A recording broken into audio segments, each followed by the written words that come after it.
gurizada, vocês estão bem? Vamos iniciar aqui esse vídeo. Hoje a gente vai estar falando de um assunto até polêmico na comunidade aí cripto, que é ETFs. Será que vale a pena comprar ETF? Qualquer cripto que seja, em específico o Bitcoin? Será? Ou vamos defender aqui e vamos tentar explicar o porquê, em que casos o ETF geralmente é utilizado e em outros casos que não, você deve optar por outro caminho. A gente vai tentar deixar isso mais claro e realmente explicar o que é ETF. Bom, no conjunto da obra, ETF não é Bitcoin, já deixo isso claro. Se você vai estar comprando um ETF de Bitcoin, você não vai estar comprando o Bitcoin em si, tá? O Bitcoin em si, você já sabe, é um token descentralizado. Você pode comprar em corretoras ou em P2P, pessoa para pessoa, ponto a ponto. Porém, muita gente não quer ter a dor de cabeça, considera a pessoa mesmo, já considera isso como uma dor de cabeça. Sei lá, fazer uma conta em uma corretora, correr o risco daquela corretora quebrar, os fundos sumir, algo desse tipo. Ou comprar com P2P, o P2P for um golpista ali e não entregar a cripto. Tudo isso passa pela cabeça de uma pessoa que não está familiarizada com o mercado. A gente tem que entender esse ponto também, esse lado.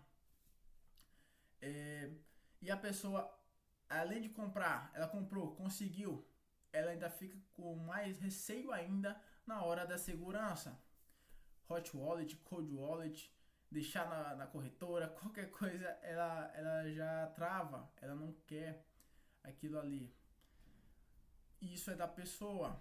Algumas pessoas já têm uma certa facilidade a entender esses assuntos e buscar e ter mais realmente atitude para ir atrás desses assuntos. Outras não, outras também depende da quantidade de dinheiro que vai estar envolvido ali. A gente bem sabe que fazer uma segurança e ter confiança em R$ 1.000 é totalmente diferente do que você ter a mesma certeza com 1 milhão.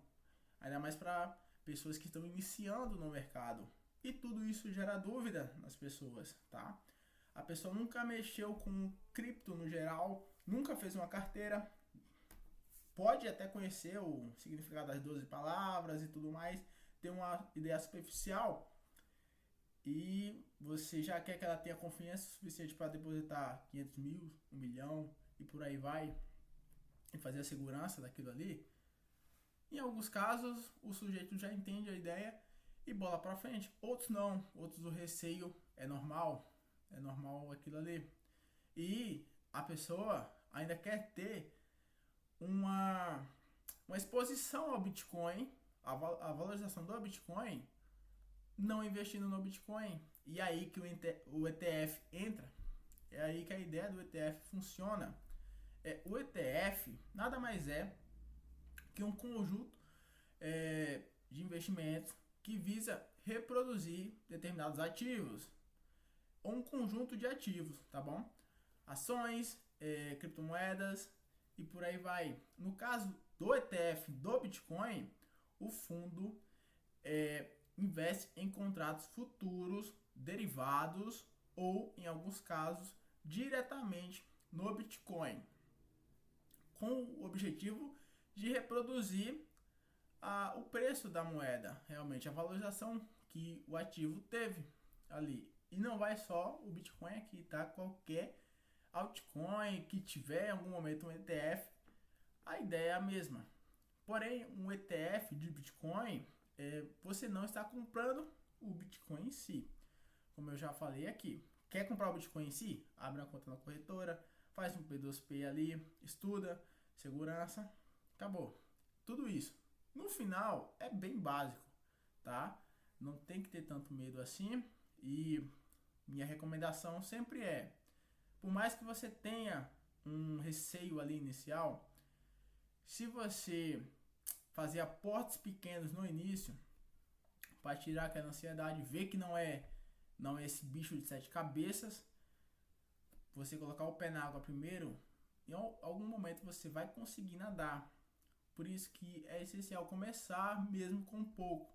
E se você tiver um montante grande para investir em Bitcoin, e você não tem tanta confiança assim, tanto em experiência do mercado, por exemplo, um valor de 20 mil reais, o cara vendeu o carro dele, conseguiu 20 mil reais e está pensando seriamente em comprar Bitcoin de uma vez. Eu recomendo que ele faça isso? Não. Eu recomendo que ele fracione esse dinheiro, seja em 12 vezes, e compre recorrentemente todos os meses, usando a estratégia DCA, para ele também não só estabelecer um ótimo preço médio em relação ao período que ele começou e o que ele continua investindo. O preço médio dele vai acompanhar as oscilações do Bitcoin. Não só isso, mas ele vai ter uma boa bagagem de mercado. Ele já vai ter entendido as oscilações, a volatilidade do ativo Bitcoin ou qualquer outro ativo, tá? Você quer comprar qualquer outro altcoin, a lógica é a mesma. Você vai se expor pouco a pouco, conhecendo o mercado, entendendo, estudando e melhorando. Isso é fundamental. Aí quando você já tiver alocado todo aquele patrimônio que você tem, você já vai ter também o hábito, ter construído o hábito de estar aportando recorrentemente usando a estratégia DCA. Seja mensalmente, investindo ali, seja até você fracionar mais ainda e semanalmente ou diariamente, comprando o ativo para tentar estabelecer um ótimo preço médio. Minha recomendação sempre vai ser essa, tá? Mas eu sei que existem muitas pessoas que só querem se expor à valorização do Bitcoin e só quer ter isso, e tá bom? E o ETF preenche essa lacuna, tá? Então, o ETF é para esse tipo de situação. A diferença mais crucial entre o ETF e o Bitcoin é realmente essa. O Bitcoin em si, você não vai ser o ETF, você tendo o ETF de Bitcoin, em si você não vai ser proprietário do Bitcoin. Vai ser o fundo que vai ser o proprietário. O fundo vai fazer toda a segurança e tudo por você. Assim falando, você vai terceirizar isso e comprar um papel ali. Aquele papel vai determinar que você tem ETF daquele ativo, tá? O ETF não é vendido em corretoras conhecidas aí de Bitcoin, tá? É vendido no mercado de ações mesmo.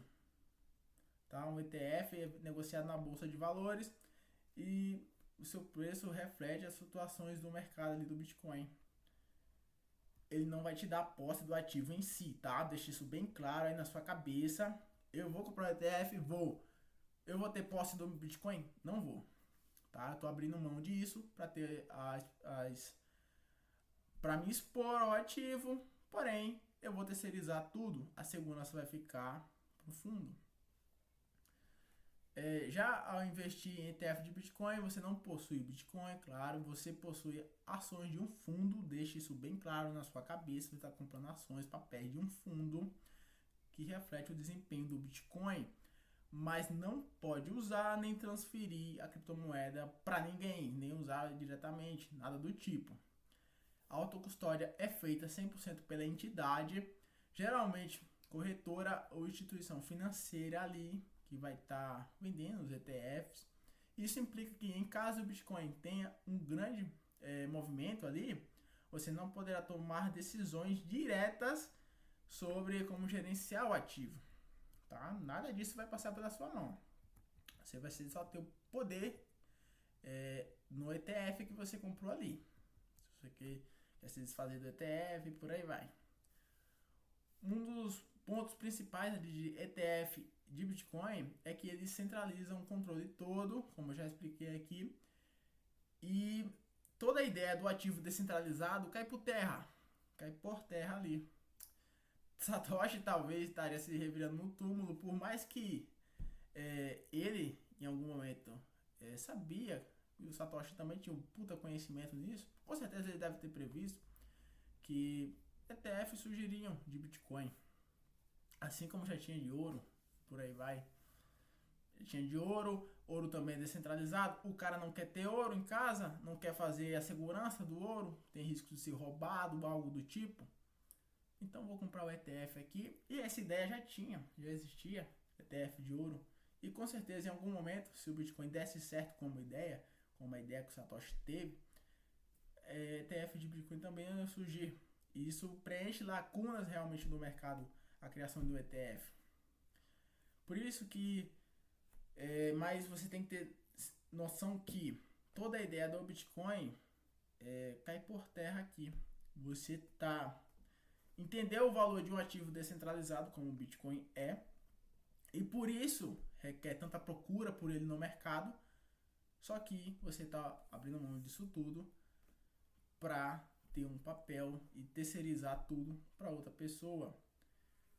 Então você está ignorando toda a ideia do Bitcoin e está se expondo realmente só a, a valorização ou as oscilações dele ali. Está se expondo só o preço dele de mercado. Só isso, você tem que ter ciência disso, tá bom? Disso tudo, o ETF do Bitcoin realmente ele não aproveita todos os benefícios da criptomoeda em si, tá? A descentralização, você poder realmente ter autocustódia daquele ativo, aquela propriedade realmente ser só sua, com a descentralização e com a segurança adequada ali que você vai ter, e transações para qualquer lugar do mundo. Isso você vai estar abrindo mão de tudo em troca do ETF e se expor ao mercado, tá bom? Então aqui a gente pode deixar claro aqui a ideia Bitcoin, o valor do Bitcoin, porque muita gente procura o Bitcoin, em sua maioria, as pessoas se convenceram da ideia, viram que governos imprimindo cada vez mais moeda fiduciária ali, cada vez mais o poder de compra diminuindo, as pessoas estão procurando alternativa a preservar capital, a uma reserva de valor, enxergam valor no Bitcoin. A gente sabe que é um pouco mais difícil ter acesso a ouro ou objetos que realmente seriam ativos que seriam preservariam o valor do seu patrimônio. O Bitcoin é muito mais fácil que isso, muito mais fácil que essas outras e muito mais seguro que essas também. Ouro pode ser confiscado, você pode ter a sua casa invadida e o cara pegar ouro ali ou objetos de reserva de valor, seja joias e tudo mais. O Bitcoin já não. O Bitcoin é 12 palavrinhas ali, você sabe, não sabe, acabou. Ou você sabe e entrega, ou você sabe e guarda. Acabou ali. A segurança do Bitcoin é inigualável às outras, assim como a transferência. Transferir ouro é muito mais difícil do que transferir Bitcoin. Bitcoin você consegue transferir qualquer aparelho aí, tá bom? E tem essas diferenças, você vai estar abrindo mão disso tudo para comprar o ETF, mas o ETF vai te expor ao mercado, que pode ser muito bem só isso que você queira, tá? Então fica aqui com esse vídeo, até a próxima, valeu!